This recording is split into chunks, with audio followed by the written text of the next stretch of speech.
La situation au Soudan du Sud suscite toujours des inquiétudes. Jeudi 24 août 2017, le Conseil de sécurité des Nations Unies a une nouvelle fois lancé un appel au gouvernement à cesser les obstructions au travail de ses hommes sur le terrain. La force onusienne au Soudan du Sud se compose de plus de 13 000 hommes. Elle a pour mission principale de protéger les civils. Des casques bleus supplémentaires et du matériel devraient être déployés prochainement sur la ville de Torit, capitale de l'État de l'Équatoria oriental, dans le but de protéger les civils.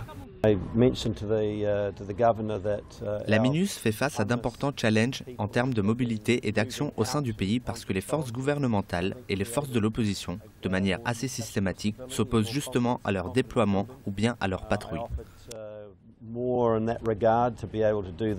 La crise politique perdure au Soudan du Sud, toujours marquée par la tension entre le président Salva Kiir et son ancien vice-président Riek Machar. Sur place, les organisations humanitaires ont toujours du mal à porter assistance aux populations victimes des affrontements. La ville de Torit en est une illustration et les populations civiles demeurent les premières victimes. Le conflit au Soudan du Sud est un conflit créé par les hommes dont la responsabilité revient aux dirigeants du Soudan du Sud, une responsabilité directe. La situation économique désespérée et la poursuite du conflit ont contribué à créer une situation dangereuse et précaire pour les civils. Mais les mêmes dirigeants pourraient ramener le pays hors de ce gouffre annoncé. Il suffira d'une volonté politique réelle pour mettre un terme aux opérations militaires, négocier pacifiquement et faire les compromis nécessaires pour atteindre une paix durable dans le pays.